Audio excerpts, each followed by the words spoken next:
안녕하세요. 이번 주에는 제3장 부동산 개발 사업의 의의에 대해서 여러분들과 수업해 보도록 하겠습니다. 부동산 개발 사업의 개념인데 그 부동산 개발의 정의, 부동산 개발은 Development, Improvement. 그래서 개발, 현재 상태에서의 변화, 토지 이용의 변화를 얘기하고요. 또 부가가치가 생기게 하는, 부가가치를 창출시키는 게 개발이라고 볼 수가 있겠습니다.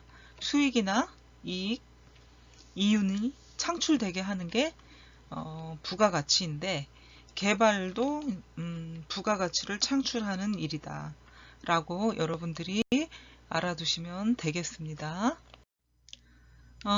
부동산 개발은 수요가 있기 때문에 공급으로서의 부동산 개발이 발생이 된다고 볼 수가 있는데, 수요라는 거는 주택 아니면 상가, 또 뭐 오피스 아니면 다른 여러 부동산들의 필요, 수요자가 있어야 되기 때문에 공급을 해주는 공급처가 또 필요하게 되는데, 그래서 개발이 발생이 된다는 거죠. 수요가 있으면 공급이 있어야 되기 때문에 그 공급자로서의 부동산 개발이 필요하다. 그래서 부동산 최유효 이용을 도모할 필요가 있고요. 개발 아이디어가 이제 나오게 되면 그거를 직접 우리는 머리에서 나온 아이디어를 행동으로 실현을 해야 되겠죠. 그 행동으로 실현을 하게 되면 이윤 추구가 일어나고 수익이 발생이 되죠. 그래서 이윤 추구는 사업으로서의 부동산 개발, 수익 추구는 투자 수익률을 얻고자 하는 자본가의 노력이다. 이윤과 수익의 추구를 개발 아이디어가 있으면 실현하게 될 수밖에 없는 것이죠. 그래서 부동산 개발 사업이라는 거는 아까 개발은 부가가치를 창출한다. 수요자에 의해서 개발이 발생이 되는데, 그 개발은 공급자의 역할을 하게 된다고 앞에서 설명을 드렸고요. 그 개발은 또한 잠재력을 극대화시키는 어떤 일련의 행위가 된다, 이렇게 얘기를 하죠. 그래서 부동산 개발이라는 거는 건축물, 또 새로운 공간을 창조하는 과정이 있어요. 그래서 그 과정을 통해 가지고 새로운 가치가 창출이 되고, 이 과정에 참여한 참가자들에게 부가적인 가치를 배분하는 경제적인 활동이 부동산 개발이다 라고 볼 수가 있겠습니다. 부동산 개발 사업의 정의들을 내린 걸 볼 수가 있겠는데요. 안정근이라는 학자는 토지, 노동, 자본과 같은 생산 요소를 결합을 해가지고 토지 계량물을 생산하는 활동이다. 부동산 개발 사업의 정의. 조충홍은 부동산의 그 효용 가치를 증가시키고, 효용이라는 건 뭡니까? 사용 가치. 효용이라는 걸 우리가 경제에서 배울 수가 있는데, 최소의 투입과 최대의 효과를 내는 게 효용이라고 볼 수가 있는 거죠. 아니면 가장 배고팠을 때 빵 한 개를 먹는 것과 빵 한 개와 두 개를 먹었을 때 효용은 어떤 것이 가장 높은 효용을 나타내고 있는지를 여러분들이 금방 머릿속으로 생각해 보면 알 수가 있는 것처럼,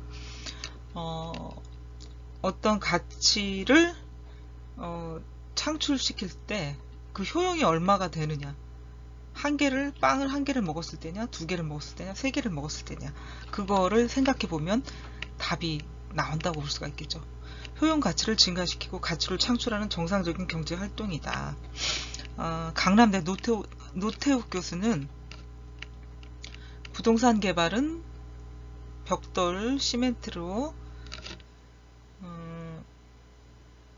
끝나는 아이디어, 그리고 부동산 개발이 건물로 구체화되어 끝나지만 개발의 시작은 어떤 무용의 아이디어에서 출발을 한다. 그러니까 결국은 부동산 개발은 벽돌과 시멘트로 끝나긴 하지만 처음의 시작은 아이디어에서 출발을 한다는 의미가 되겠죠. 그러니까 보이지 않는 건축물이 있기 전에 아이디어에서부터 개발은 시작이 된다라는 논리를 주장을 한 거죠. 네 번째, 이종규는 부동산 개발의 목적에 대해서 얘기를 했는데 부동산을 하나의 상품으로 보고 부동산의 특성, 그 다음에 시장 구조, 소비자의 요구 수준을 가장 적절하게 반영을 해서 부동산으로서의 가치와 효용의 극대화를 이루게 하는 적극적인 태도가 부동산 개발이다 라고 정의를 내렸습니다. 다음, 레리 워퍼드는 부동산 개발이란 인간에게 생활과 일, 쇼핑, 레저 등의 공간을 제공하기 위하여 토지를 개량하는 활동이라고 정의를 내렸고요. 여기에 이제 건축 개량과 토지 조성 활동까지 포함을 했다. 레이리와 워퍼드의 이제 정의라고 볼 수가 있겠습니다. 그다음에 마을스 2003년도에 주장한 개발이라는 의미는 개발팀의 건설 과정을 통해서 고객, 임차인이나 건물주가 되겠죠. 고객이 건축 공간을 취득을 한다는 것은 등기를 취해서 사용할 수 있도록 실현시키는 아이디어이며 토지, 노동, 자본, 경영, 기업가 정신은 이러한 모든 아이디어를 현실화하기 위해서 필요한 수단이다.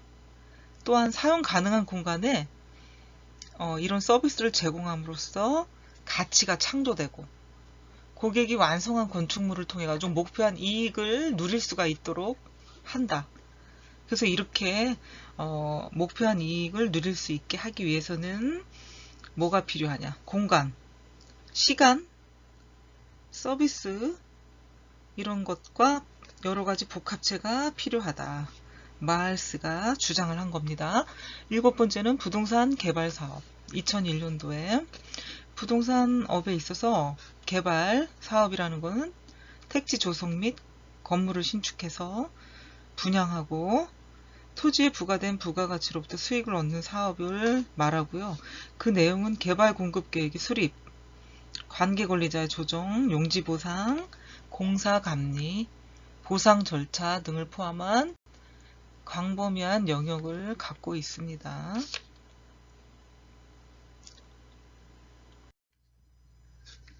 부동산 개발 사업의 구조를 보도록 하겠습니다. 부동산 개발 사업은 토지, 시행, 자금 이 세 가지가 이제 융화를 이루어서 이제 개발 사업을 하게 되겠습니다. 토지와 시행사, 자금이 있어야 되겠죠. 그래서 이 부동산 개발 사업의 가장 중요한 세 가지 요소입니다. 그리고 부동산 개발 사업을 하는 사람들, 영위하는 사람을 개발자, 디벨로퍼라고 하고요. 그 디벨로퍼는 세 가지 구조 중에 토지를 대상으로 해서 그 잠재력을 실현시키기 위한 행위를 하는 거죠. 그 행위가 토지에 건물을 짓거나 새로운 이용을 위해서 토지를 전환하는 것이다. 또한 이용되지 않는 토지에 생명력을 부여하는 것. 그러니까 유휴지나 개발되지 않은 땅에다가 개발을 함으로 인해서 생명력을 부여하는 것이다. 이렇게 여러분들이 알 수가 있겠고요. 디벨로퍼는 부동산을 확보할 수 있어야 되고 개발 사업의 기획 및 추진이 가능하여야 합니다. 개발 사업을 위한 자금 조달도 가능하여야 되고 또 결국에는 디벨로퍼의 첫 번째 과제는 부동산을 확보하는 것이고, 제2의 과제는 사업기획 능력, 제3의 과제는 자금 조달 능력이 있어야 합니다. 부동산 개발 사업의 구조를 보면 부동산이 있고요. 그 다음에 디벨로퍼, 시행 주체가 있습니다. 그리고 사업 계획을 세우게 되고 사업 진행을 하게 되죠. 그 사업 진행을 하다 보면 금융이자 투자 수익이 나오고요. 자금 관리를 하게 되고, 그 자금은 시행 주체, 디벨로퍼한테 가게 되고요. 또 사업 진행을 하다 보면 개발 이익이 발생하게 되죠. 그 부동산에서 나오는. 그래서 이런 그 부동산 개발 사업의 구조를 여러분들과 표로 보았습니다. 그래서 이렇게 개발 사업이 가능하다고 사업기획 추진 방향이 있어야 효용도가 극대화될 수가 있고요. 이 세 가지 영역이 이제 뭐냐면 부동산 확보, 사업자금 조달, 사업의 기획 및 추진, 이 세 가지 영역으로 이제 구분을 할 수가 있는데, 이 세 가지 영역이 부동산 개발 사업의 필수 조건이 되면서요, 3대 조건이라고 할 수가 있겠어요. 그래서 부동산 디벨로퍼 자금 3대 조건이다 라고 이제 알 수가 있겠죠. 부동산 디벨로퍼 자금. 그래서 이 부동산에 따른 디벨로퍼가 있어야 되겠고, 자금이 있어야 디벨로퍼가 자금이 디벨로퍼한테 가서 사업 기획을 하고 사업 진행을 하게 되는 거죠. 추진을 하게 되는 거죠. 예, 그래서 이 3대 조건이 충족이 돼야 된다. 개발 사업의 구조를 여러분들과 표로 볼 수 있었습니다. 그리고 토지 확보 방법을 보겠습니다. 토지 확보 방법. 직접 토지 매입 방법이 있는데 이걸 한번 비교해 보겠습니다. 첫 번째는 완전 매입 방법, 불완전 매입 방법, 연부 매입 방법, 후불식 매입 방법이 있습니다. 그래서 여기 완전 매입 방법을 보면 대금을 100% 지급하고 소유권을 이전하는 거를 이제 완전 매입 방법이라고 하고요. 부동산 소유자들이 선호를 하고 거래는 민간, 공기관, 디벨로퍼들이 한다고 볼 수가 있겠습니다. 불완전 매입 방법은 계약금을 지급하고요. 약정한 다음에 인허가 조건에 따라 매입 여부가 결정이 된다.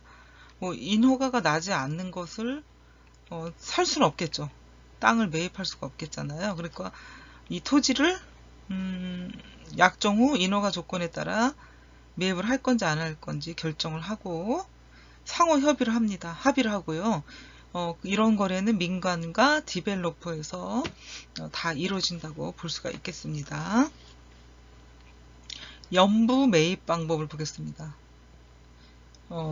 대금을 일정 기간 분할로 지급을 하고요. 상호 합의에 의해서 계약을 체결할 수가 있어요. 공기관과 디벨로퍼에서 거래를 하고 있는 방법이 이제 연부 매입 방법.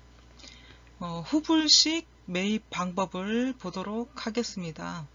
후불식 매입 방법은 대금을 사업 종료 시에 정산해서 지급한다. 이게 이제 후불식 매입 방법이라고 하겠습니다. 디벨로퍼들이 선호를 하고 민간 디벨로퍼, 지주 공동의 어떤 거래를 하는 게 후불식 매입 방법이라고 볼 수가 있겠습니다.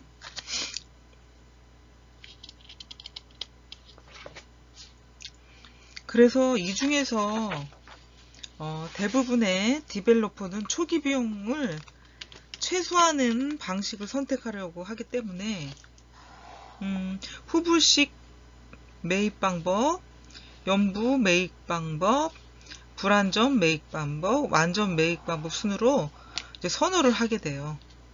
부동산을 매각하려는 소유자는 반대로 안전성이 높은 순서인 디벨로퍼의 역순으로 선택하려고 하겠죠. 이 때문에 불완전 매입 방법이 양자의 이제 합의선에서 이루어지고 있다 하는 것을 여러분들이 알아두시면 되겠습니다.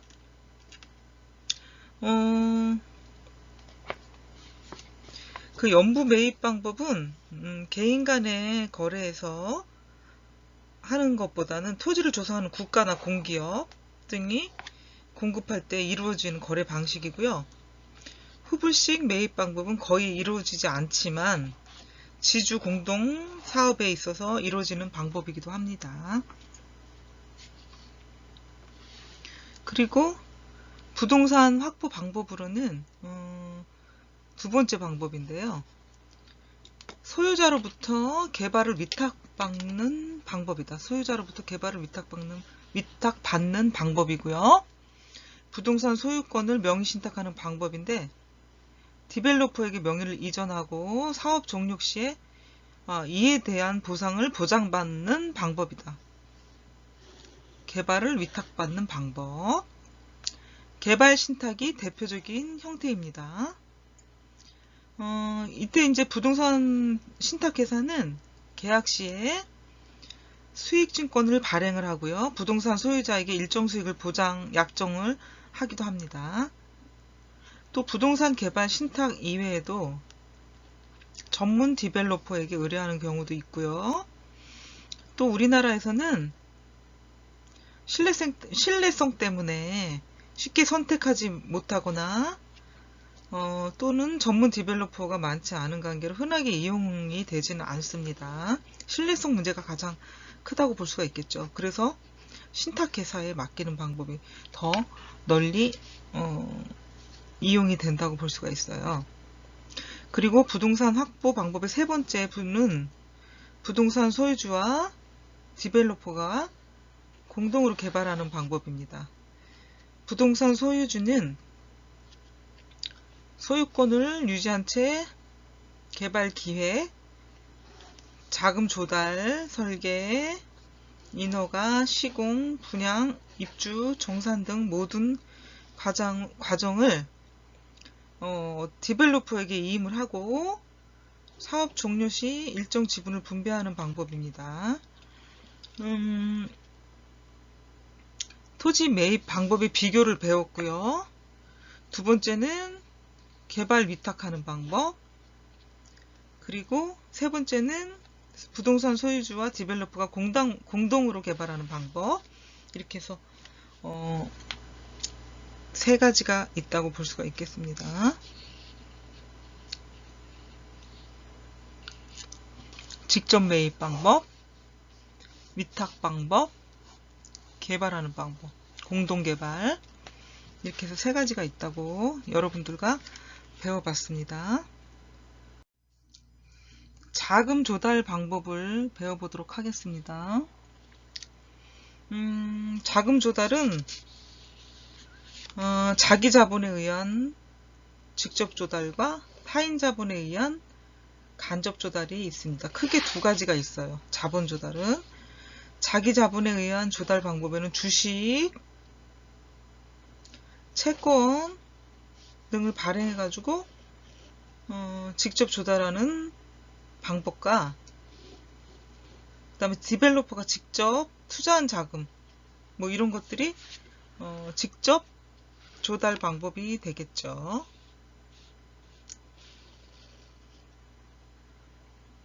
그리고 동시에 투자이자를 보장받는 자기금융자금 등이 있습니다. 그리고 간접 조달인데 타인 자본에 의한 조달 방법인데요. 금융자금과 투자자금 두 가지가 있어요. 이 두 가지를 구분하면은 이자와 배당의 차이가 되는데, 자금을 빌려주고 사업 성패와 관계없이 이자 원금을 회수하려는 목적을 가진 것을 금융자금이고요. 이자와는 관계없이 사업 결과에 따라 이익을 일정 지분 보장받는 것이 투자 자금입니다. 근데 현실적으로 이 두 가지가 다 이렇게 혼용이 되어가지고 사용이 되기도 합니다. 디벨로퍼는 자기 자본, 타인 자본을 가지고 하고, 자기 자본은 주식, 채권, 직접 조달, 자기 금융 조달이 있고, 타인 자본은 투자 자금, 금융 자금이 있고요. 금융 자금에는 보증부 금융 자금, 신용부 금융 자금이 있습니다. 그래서 금융 자금은 다시 보증부 금융 자금, 신용부 금융 자금이 있고요. 그래서 보증부 금융 자금, 프로젝트에 투여되는 자금을 누군가 지급 보증하는 것을 말하는데, 건설회사나 해당되는 SOC 등 국가사업의 경우 국가나 지방자치단체도 해당이 됩니다. 보증부 금융자금은 프로젝트에 투여되는 자금을 누군가 지급 보증하는 것이죠. 우리나라 대표적인 자금 조달 방식이고요. 신용부 금융자금은 순수하게 해당 프로젝트의 사업성만을 담보로 자금을 투자하는 금융자금으로 외국의 경우 많이 선호하고 있지만, 우리나라는 프로젝트 사업성 평가 시스템이 아직 불안해가지고 순수 신용부 금융자금이 투자되는 경우는 거의 드물다고 보고요. 최근에는 보증부 금융과 신용부 금융이 혼합이 돼가지고 운용되는 사례가 많아지는 편입니다. 투자 자금은 투자자가 일정 이자를 보장받는 것이 아니라 사업 결과에 따라 이익의 일정 지분을 보장받는 것으로서 사업 결과가 나쁠 때는 투자 자금을 전부 잃게 될 수도 있습니다. 그래서 투자 리스크가 크다는 단점이 있는데, 반면에 투자 이익이 높다는 장점도 있어요. 그러니까 하이 리스크, 하이 리턴이라는 얘기가 여기서 나오겠죠. 사업 결과에 따라 이익의 일정 지분을 보장받는 것이죠.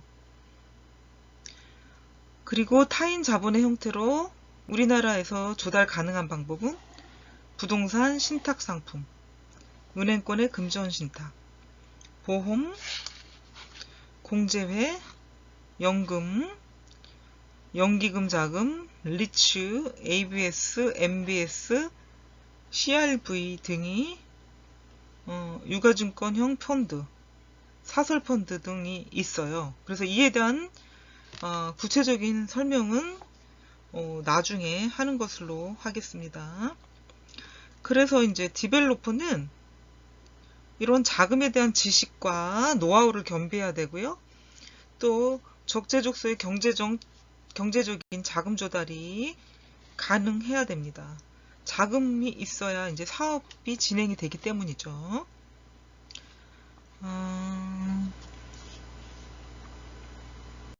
다음으로는 사업 기획 및 추진 방법을 보도록 하겠습니다. 사업 기획 및 추진 방법은 디벨로퍼로서 능력 여부에 가장 중요시되는 부분입니다. 아무리 좋은 부동산과 아무리 좋은 자금이 있더라도 이걸 사업화하지 못하면 의미가 있어요, 없어요? 의미가 없다. 예, 그렇기 때문에 사업 기획 추진 방법은 디벨로퍼가 가장 갖추어야 될 능력이라고 볼 수가 있고 중요시되는 부분이죠. 사업 기획은 상품 개발 기획, 사업 구도 설정, 사업 추진 방향 결정, 이런 것들이 주된 내용이고요. 이를 이제 실천하기 위해서 어떤 부동산에 대한 전문적인 지식과 경험 등이 필요하겠죠. 따라서 이 분야는 디벨로퍼가 전문가로부터 자문을 구하게 되는데, 이때 디벨로퍼를 도와 자문 활동을 하는 사람들을 부동산 경영 자문가, 컨설턴트라고 해요. 컨설턴트. 이 컨설턴트들은 사업 기획 및 사업 추진에 대해서 컨설팅을 해주고 추진 절차 부분에서 구체적으로 이제 설명을 드리도록 하겠습니다. 그래서 지금까지 이제 설명한 디벨로퍼라는 거는 부동산 개발에 대한 프로젝트를 만들 수 있어야 되고요. 자금 조달 능력을 가지고 있어야 되고, 사업 기획자, 프로젝트 매니저, 자금 조달자, 펀드 매니저라고도 표현할 수가 있습니다. 그리고 프로젝트를 추진하는 데 있어서 일어날 수 있는 많은 그 리스크들을 발견해야 되고, 또 발견하면 관리하고 제거를 해야 되겠죠. 그래서 프로젝트가 성공할 수 있게끔 만들어주는 게 컨설턴트라고 얘기를 할 수가 있고요. 그 디벨로퍼를 프로젝트 리스크를 해결한다는 의미에서 위험관리자, 즉 리스크 매니저라고도 이제 부르기도 합니다. 그러나 이제 이들 모두 디벨로퍼라는 영역에서 중복적인 성향을 가지고 있지만 절대적인 관계는 아니다라고 볼 수가 있겠죠. 그래서 프로젝트 매니저, 리스크 매니저, 펀드 매니저를 모두 디벨로퍼 속에 포함시킬 수가 있는 거죠. 그래서 이렇게 디벨로퍼라는 의미는 여러 가지 중복된 개념으로 해석할 수가 있고요. 또 혼돈하기 쉬운 용어는 부동산 개발 기획 자문가인 컨설턴트, 부동산 중개자인 브로커, 프로젝트 조정자인 코디네이터 등이 있어요.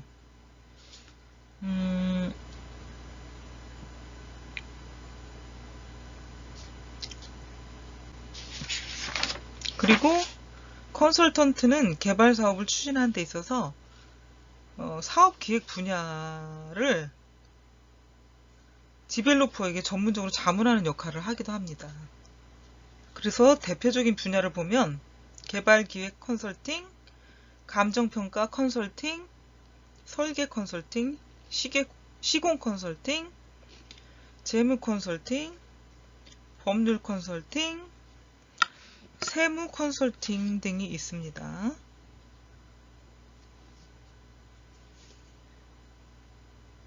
디벨로퍼가 이제 직접적인 개발 추진 세력이라고 하면은 컨설턴트는 디벨로퍼를 이론적으로, 경험적으로 지원하는 지원 세력이 되겠습니다.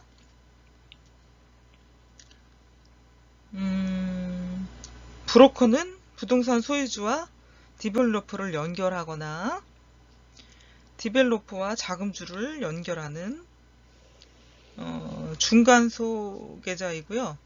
보통 부동산을 디벨로퍼에게 소개하는 부동산 중개사가 있는 프로젝트를 자본가에게 소개하는 프로젝트 중개사가 있고요. 이들은 단순 중개 역할만 하기 때문에 프로젝트에 직접적인 관련은 가지고 있지 않습니다. 코디네이터는 디벨로퍼와 유사한 개념인데 근본적으로 다른 게 있는데 프로젝트 결과에 대한 책임이 없다는 점이 있습니다. 프로젝트를 처음부터 끝까지 참여하고 기획하고 추진하며 자금을 유치하는 등 전반적인 일의 진행사항을 이끌지만 직접 프로젝트에 투자하거나 결과에 대한 책임이 없기 때문에 디벨로퍼와는 근본적으로 다릅니다.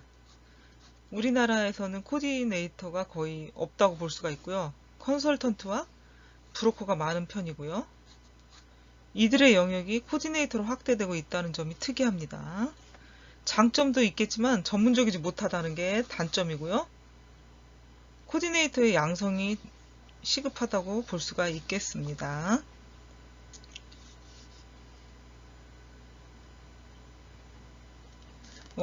디벨로퍼, 컨설턴트, 코디네이터, 브로커라는 개념들이 혼돈되는 경향이 많아가지고요.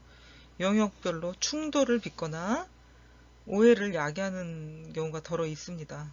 그래서 이런 구분적인 개념은 말 그대로 구분이다 보니까 고유한 영역이라고 주장할 수도 없고요. 또 엄밀히 따지면 이런 개념적인 구분을 통해서 고유한 영역이 정립될 것이다라는 혼동과 오해가 없어야 되겠습니다. 그래서 한번 그 용어를 한번 살펴보면 디벨로퍼는 부동산 개발 사업자, 토지 매입을 하는 그 주체자, 인허가, 시공, 분양, 준공, 입주, 정산을 종합적으로 지휘하고요. 기획, 관리를 행하는 자를 디벨로퍼라고 합니다. 프로젝트 매니저는 토지주로부터 개발을 위임받아서 개발사업 전반에 관한 과정을 총괄적으로 지휘하고요. 기획, 관리를 행하는 자를 말하고 있습니다. 특히 토지 소유권이 없어요. 토지 소유권이 없으므로 개발 사업자는 다르다고 볼 수가 있고, 프로젝트 매니저는 PM이라고 하죠. 보통 펀드 매니저를 보겠습니다. 여기는 이제 부동산 개발 사업에 필요한 자금의 조달을 전담하는 자로 볼 수가 있겠고요. 주로 토지비와 공사비가 조달 자금의 대부분을 차지하고 있습니다. 리스크 매니저, 부동산 개발 사업의 리스크를 측정을 하고 관리하는 자가 리스크 매니저가 되겠고요. 디벨로퍼가 전담하거나 또한 별도 전문가가 전담하기도 합니다. 컨설턴트의 뜻을 한번 보도록 하면, 부동산 개발 사업 전반에 걸쳐서 각각의 전문 분야를 디벨로퍼에게 자문하는 역할을 하는 사람이고요. 경영 컨설턴트, 기획 컨설턴트, 분야 컨설턴트, 세무 컨설턴트, 기술 컨설턴트, 재무 컨설턴트 등으로 세분화됩니다. 브로커를 보면 부동산을 디벨로퍼에게 소개하는 사람이 되겠는데요. 과거에는 단순히 소개만 해왔는데 최근에는 기획 컨설턴트의 역할까지 병행하는 경우가 많습니다. 코디네이터를 한번 보겠습니다. 업무를 조정하는 자, 그 다음에 분야별 중복 또는 충돌되는 경우에 이를 조정을 하고요. 통제하는 역할을 합니다. 그래서 외국에서 코디네이터가 프로젝트 매니저의 역할을 한다고 보면 되겠습니다. 그래서 부동산 개발 사업과 관련된 용어에 대한 해석을 여러분들과 표로 보았습니다. 다음은 부동산 개발 사업의 위험 관리에 대해서 공부해 보도록 하면, 디벨로퍼를 리스크 매니저라고도 표현할 수가 있다 하였는데, 이제 이걸 다시 말하면요, 부동산 개발 사업은 리스크가 많다는 의미가 되기도 하고요. 또 만약에 리스크가 있다면 리스크를 해결할 수 있는 능력도 있어야 한다는 의미도 포함이 되고 있습니다. 부동산 개발 사업이 반드시 어떤 플러스적인 요인? 그걸 이제 효용이라고 얘기를 할 수가 있는데, 효용만을 가져다 주는 것은 아니라는 거죠. 기회가 있으면 반드시 동시에 위험도 존재한다. 그래서 하이 리스크, 하이 리턴 이라고 얘기할 수가 있는 게 부동산 개발 사업이다. 더구나 부동산 개발이 어떤 주변의 여건과 너무나도 밀접하게 관련이 되어 있기 때문에 이런 변화에 대해서 민감하게 반응을 하고요. 또 이런 변화가 있으면 적응하고 대응을 해야 되는 게 개발업자가 할 일이 되겠죠. 그리고 부동산 주변은 여전히 수시로 변하고 빠르게 변하기 때문에 단기적인 안목보다는 장기적이고 종합적인 안목이 필요하다. 계획이 필요하겠죠. 이런 게 왜 필요하냐? 왜 필요하겠죠? 왜 필요할까요? 부동산은 우리가 부동산의 특성에서 배웠듯이 비가역성이라는 특성이 있고요. 개발이 되면 한번 이걸 수정하거나 전환하는 것이 거의 불가능하기 때문이죠. 그 다음에 부동산은 항상 시차의 문제를 가지고 있다. 개발하는데 시간이 걸리기 때문에 공급에 문제가 발생이 된다고 배웠습니다. 여러분들은 시차가 어떤 게 문제냐? 시차의 문제라는 거는 부동산이 단기간에 끝나지 않는다는 거죠. 개발이. 그리고 몇 년에 걸쳐서 어떤 기간과 시간이 소요되다 보니까 그 기간 동안의 여건 변화가 개발 사업에 많은 문제를 발생시킬 수가 있다는 것입니다. 그래서 부동산에서 개발 사업의 첫 번째 위험 요소는 인플레이션을 들 수가 있고요. 두 번째는 시장 리스크. 세 번째는 제도적, 법률적 위험을 들 수가 있겠습니다. 그러면은 첫 번째 시장 위험에 있어서 인플레이션을 보도록 하겠습니다. 인플레이션은 개발 기간 동안의 이자율의 변동이나 통화량의 증가에 따른 통화가치 하락, 물가 상승, 임금 상승 이런 것 등에 의해 가지고 원가가 증가를 하게 되고요. 또 이 원가 증가로 인해서 경제적인 파급 효과가 크고 비용 부담이 증가가 됩니다. 그래서 수급에 어떤 문제가 생기기도 하고요. 사업성이 크게 떨어져. 그래서 사업성을 저하시킨다. 그리고 또한 개발 사업자에게 엄청난 손해를 가져올 수 있게 되는 게 이제 사업성이 떨어지게 된다. 사업성이 크게 저하된다는 말로 표현이 될 수가 있겠습니다. 그래서 인플레이션이 첫 번째 부동산 개발 사업의 위험이다. 인플레이션 첫 번째 위험이라고 볼 수가 있겠고요. 두 번째는 시장 리스크로 볼 수가 있겠죠. 그러니까 첫 번째에서 또한 위험이 따르는데 공급이 많아지고 수요가 작아지다 보면 마케팅 중심의 공급자 위주에서 수요자 위주의 시장으로 바뀌잖아요. 그래서 수요자가 요구하는 상품의 수준이 항상 관찰되고 있어야지 그렇지 않으면 수요자의 요구에 부응하지 못하니까 마케팅이 실패를 하게 됩니다. 그래서 시대적 요구에 부응을 해야 된다. 그렇지 않으면 수요자로부터 외면당하기가 쉽죠. 수요자의 가치관이 어떤 시대적인 환경 변화와 더불어 끊임없이 변화되고 있다는 것을 여러분들은 알고 있어야 됩니다.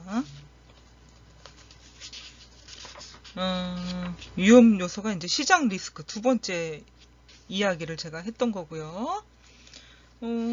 세 번째 제도적, 법률적 위험을 들 수가 있는데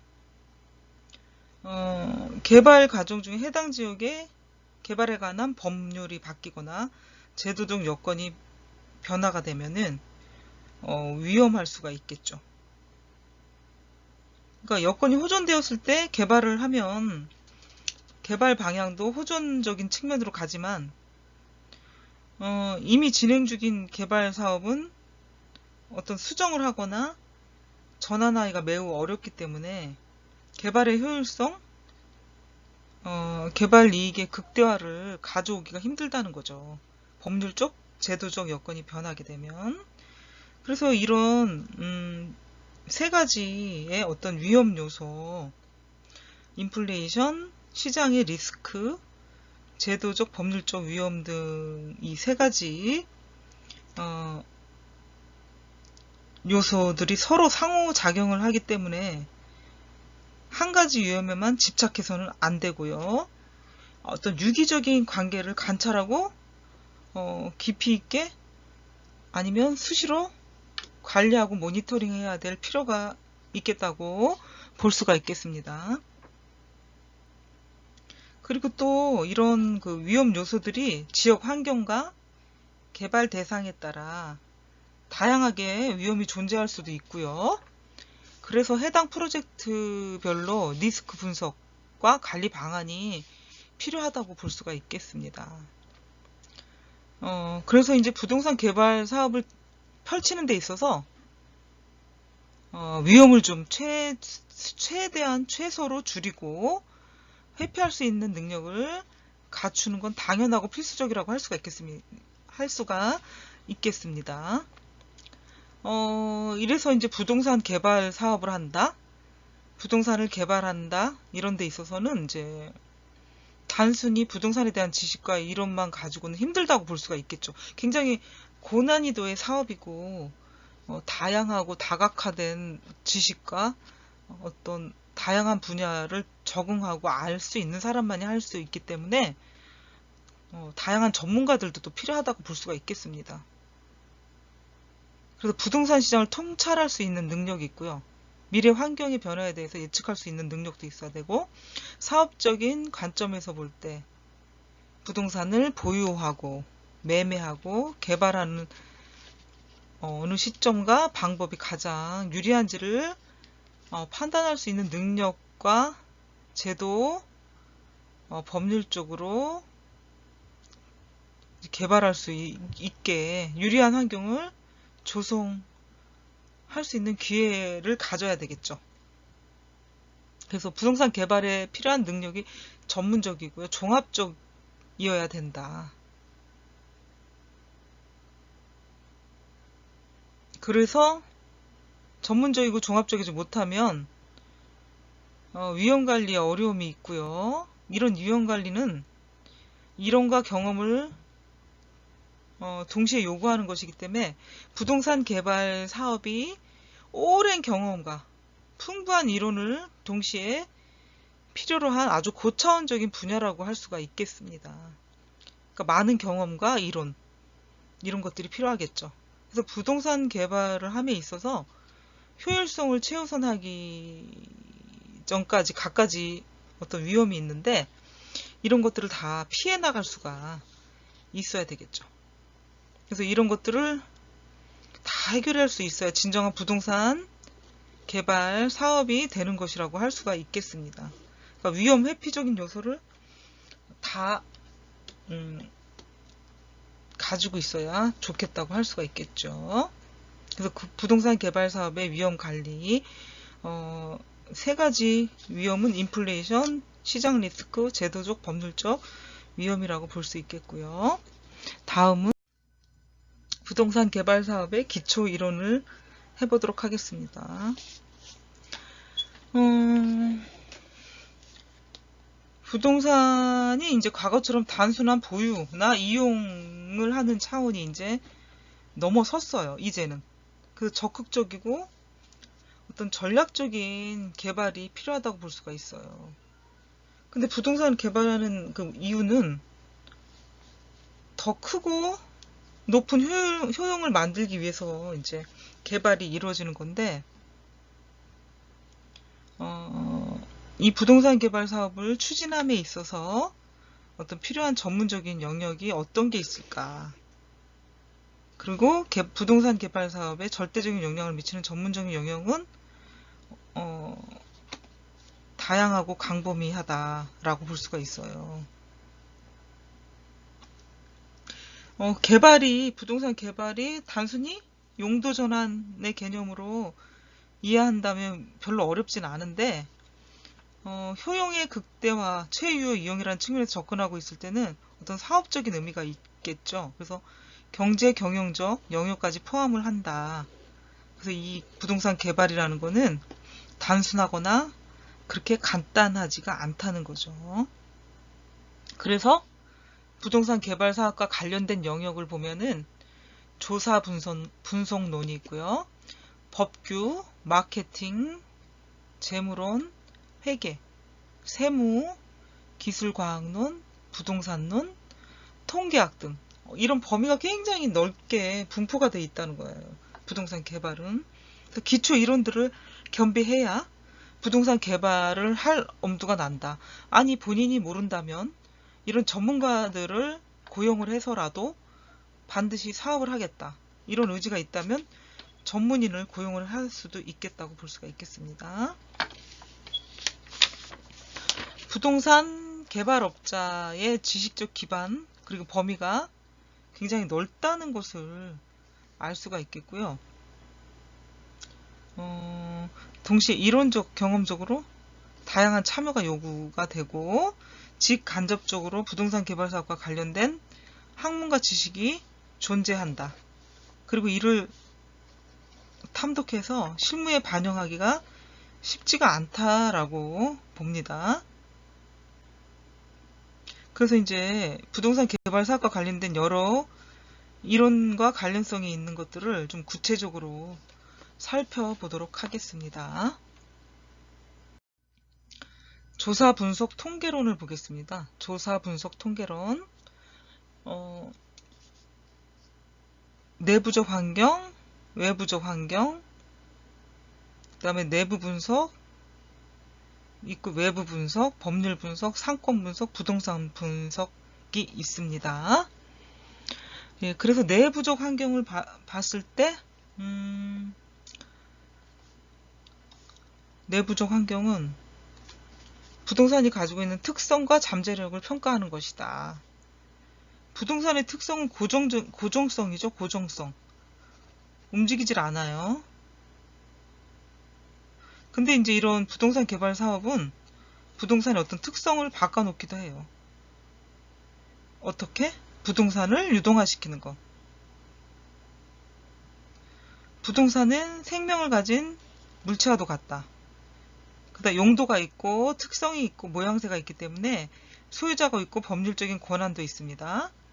이런 각각의 개성들이 부동산이 어떤 하나의 상품이 되어 유통이 되는 데 있어서 그 가치와 생명력을 불어넣을 수 있다고 보겠습니다. 그래서 개발력을 평가하는 데는 내부적 환경이 중요한데 부동산이 가지고 있는 특성과 잠재력을 평가하는 것이다 라고 볼 수 있겠습니다.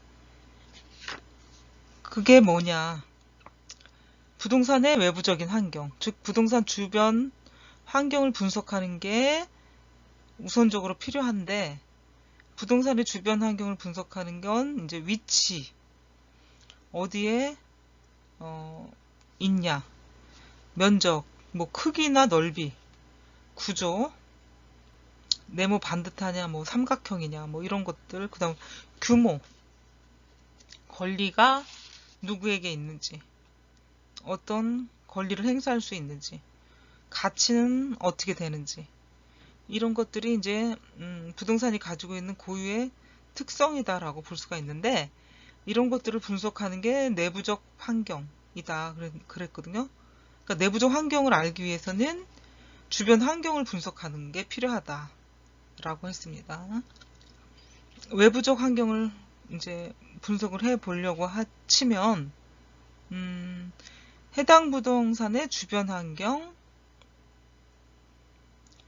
교통, 통신, 문화, 교육, 상업, 업무, 행정, 사회, 경제, 정치적 여건 등을 분석을 해야 되는데 부동산이 소재한 지역의 지역 발전 가능성, 그러니까 지역의 어떤 발전 가능성을 포함을 할 수가 있겠죠.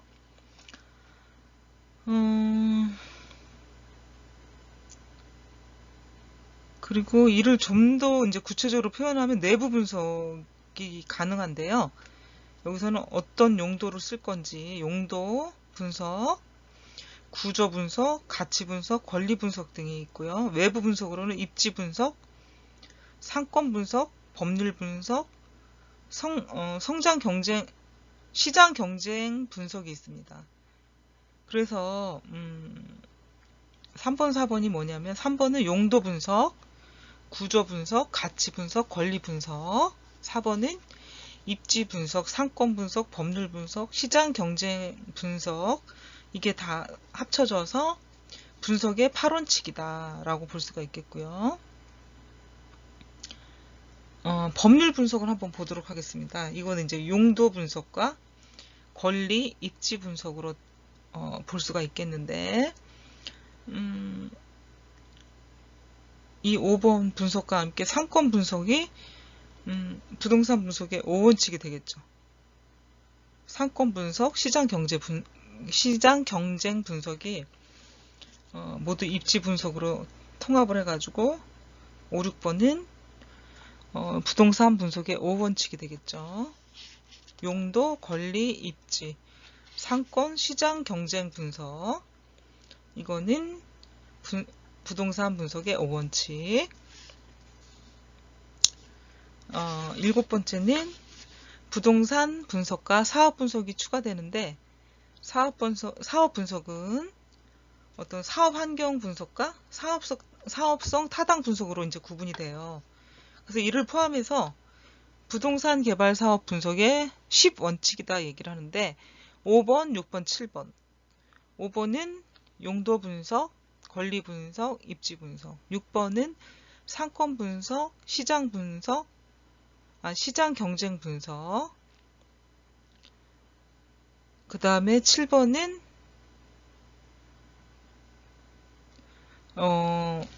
사업 분석에서 사업 환경 분석과 사업성 타당 분석으로 구분되고, 부동산 분석.